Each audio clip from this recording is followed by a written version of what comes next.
அண்மை செய்தியை பார்த்து வருகிறோம். எதிர்க்கட்சித் தலைவர் உதயநிதி கைதுக்கு எதிரான மனுவில் சென்னை உயர்நீதிமன்றத்தில் விசாரணை துவங்கியிருக்கிறது.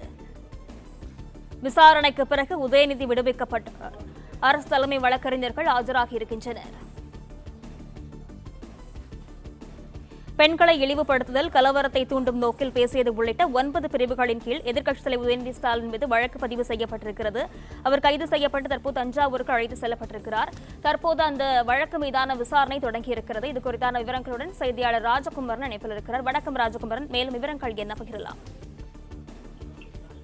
தற்போது சென்னை உயர்நீதிமன்றத்திலே உதயநிதி ஸ்டாலின் கைது தொடர்பாக தாக்கல் செய்யப்பட்ட மனுவின் விசாரணை தொடங்கி இருக்கின்றது. காவல்துறை தரப்பிலே வாதங்கள் முன்வைக்கப்பட்டிருக்கின்றன. அரசு தரப்பிலே தமிழக அரசினுடைய தலைமை வழக்கறிஞர் ஆஜராகி எதிர்க்கட்சி தலைவர் உதயநிதி ஸ்டாலின் கைது செய்யப்பட்டதை உறுதி செய்திருக்கின்றார் நீதிமன்றத்திலே. அது மட்டுமல்லாமல் இன்று மாலை அவரிடம் தஞ்சாவூரில் வைத்து விசாரணை நடத்தப்பட்ட பிறகு எதிர்க்கட்சி தலைவர் உதயநிதி ஸ்டாலின் விடுவிக்கப்படுவார் என்ற தகவலையும் அரசு தலைமை வழக்கறிஞர் சொல்லியிருக்கின்றார். விசாரணைக்கு பிறகு அவர் காவல் நிலைய ஜாமீனிலே விடுவிக்கப்படுவார் என்ற தகவலை சொல்லியிருக்கின்றார். இது திமுகவினருக்கு ஒரு ஆறுதல் தரக்கூடிய ஒன்றாக இருக்கும். ஏனென்றால் இன்று தஞ்சாவூர் அழைத்துச் செல்லப்பட்ட பிறகு எதிர்க்கட்சி தலைவர் உதயநிதி ஸ்டாலினுக்கு நீதிமன்ற காவல் வழங்கக்கூடிய வகையிலாக காவல்துறையினருடைய நடவடிக்கை இருந்துவிடுமோ என்ற அச்சத்தோடு இருந்தார்கள். இந்த நிலையில்தான் தமிழக அரசினுடைய தலைமை வழக்கறிஞர் நீதிமன்றத்தில் தெளிவுபடுத்தி இருக்கின்றார். ஒன்று, உதயநிதி ஸ்டாலின் அவர்கள் கைது செய்யப்பட்டிருக்கின்றார் என்பதை சட்டப்பூர்வமாக தெளிவுபடுத்தி இருக்கின்றார் தமிழக அரசினுடைய தலைமை வழக்கறிஞர். அது மட்டுமல்லாமல் விசாரணைக்காக தஞ்சாவூர் அழைத்துச் செல்லப்படக்கூடிய எதிர்க்கட்சி தலைவர் விசாரணைக்கு பிறகு விடுவிக்கப்படுவார் என்ற ஒரு தகவலையும் சொல்லியிருக்கின்றார். ரிமாண்ட் செய்யக்கூடிய எண்ணம் அரசுக்கு இல்லை என்ற ஒரு கருத்தை சொல்லியிருக்கின்றார். நீதிமன்ற காவலிலே உதயநிதி ஸ்டாலினை சிறை வைப்பதற்கான எண்ணம் தமிழக அரசுக்கு இல்லை என்ற தகவலை அரசு தலைமை வழக்கறிஞர் சொல்லி வைத்திருக்கின்றார். எனவே இந்த வழக்கினுடைய விசாரணை என்பது முடித்து வைக்கப்படுகின்றது. இன்றைக்கே விசாரணை முடித்து விடுவிக்க வேண்டும் என்கின்ற ஒரு அறிவுறுத்தலையும் நீதிபதி இளந்திரையன் அவர்கள் அரசு தரப்புக்கு வழங்கியிருக்கின்றார் என்பதை பார்க்கின்றோம்.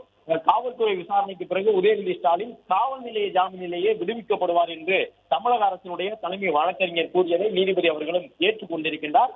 உதயநிதி ஸ்டாலின் கைது செய்யப்பட்டதை சட்டப்பூர்வமாக தற்பொழுது தெளிவுபடுத்தி இருக்கின்றார் தமிழக அரசினுடைய தலைமை வழக்கறிஞர்.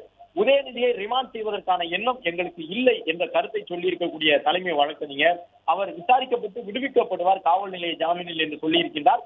எனவே உதயநிதியிடம் இன்றைக்கே விசாரணையை மேற்கொண்டு இன்றைக்கே அவரை விடுவித்து விட வேண்டும் என்ற ஒரு கருத்தை தற்பொழுது நீதிபதிகள் அவர்கள் சொல்லி வைத்திருக்கின்றார். இதன் மூலமாக இந்த வழக்கு விசாரணை தற்பொழுது முடித்து வைக்கப்பட்டிருக்கின்றது.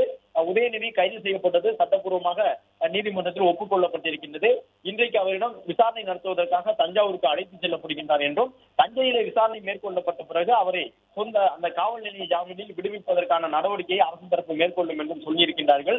அதோடு சேர்த்து அவரை ரிமாண்ட் செய்து சிறை வைப்பதற்கான எண்ணம் தமிழக அரசுக்கு இல்லை என்ற ஒரு கருத்தையும் நீதிமன்றத்திலே தற்பொழுது தலைமை வழக்கறிஞர் சொல்லியிருக்கின்றார். எனவே அதை நீதிபதி அவர்கள் ஏற்றுக்கொண்டிருக்கின்றார். வழக்கை முடித்து வைப்பதாக சொல்லியிருக்கக்கூடிய நீதிபதி அவர்கள் இன்றைய நாளிலேயே விசாரணையை முடித்து உதயநிதி ஸ்டாலின் அவர்களை விடுவித்து விட வேண்டும் என்கின்ற ஒரு அறிவுறுத்தலை அரசு தரப்புக்கு வழங்கியிருக்கின்றார் என்பதையும் பார்க்கின்றோம். இப்பொழுது உதயநிதி ஸ்டாலின் கைது செய்யப்பட்டு ஒலக்கூர் காவல் நிலையத்தில் வைத்து அவருக்கான உணவு வழங்கப்பட்டு வருகின்றது. இதன் பிறகு திண்டிவனம், விழுப்புரம், பெரம்பலூர் வழித்தடத்திலே அரியலூர் சென்று அரியலூரிலிருந்து தஞ்சாவூருக்கு அவர் அழைத்து செல்லப்பட இருக்கின்றார். தஞ்சாவூர் சென்ற பிறகு தஞ்சை கிழக்கு காவல் நிலையத்தில் வைத்து பெண்கள் தொடர்பாக அவதூறாக பேசியதாக வந்திருக்கக்கூடிய குற்றச்சாட்டுகள் தொடர்பாக உதயநிதி ஸ்டாலினிடம் தஞ்சை காவலர்கள் விசாரணை மேற்கொள்ள இருக்கின்றார்கள். விசாரணை நிறைவடைந்த பிறகு அவரை விடுவிப்பதற்கான ஒரு சந்தர்ப்பம் இருக்கின்றது என்பதையும் நீதிமன்றத்திலே ஒப்புக்கொண்டிருக்கின்றார் தமிழக அரசினுடைய தலைமை வழக்கறிஞர். எனவே விசாரிக்கப்பட்ட பிறகு அவர் விடுவிக்கப்படுவார். உதயநிதி ஸ்டாலினை ரிமாண்ட் செய்வதற்கான எண்ணம் எங்களுக்கு இல்லை என்று சொல்லியிருக்கின்றார். நீதிபதி அவர்களும் இன்றைக்கே விசாரணையை மேற்கொண்டு இன்றைக்கே உதயநிதியை விடுவித்து விட வேண்டும் என்கின்ற ஒரு அறிவுறுத்தலை வழங்கியிருக்கின்றார். கைது செய்யப்பட்ட பிறகு முன்ஜாமீன் வழக்கு விசாரணைக்கு ஏற்பது சரியாக இருக்காது என்ற ஒரு கருத்தையும் தற்பொழுது நீதிபதி அவர்கள் சொல்லியிருக்கின்றார். ஏனென்றால் சட்டப்பூர்வமாக அது ஒரு சரியான நகர்வாக இருக்காது. ஏற்கனவே அவர் கைது செய்யப்பட்டு விட்டார். அப்படி இருக்கும் பொழுது முன்ஜாமீன் வழக்கை விசாரணைக்கு ஏற்பது சரிவர இருக்காது என்ற கருத்தையும் நீதிபதி அவர்கள் சொல்லி இருக்கின்றார்.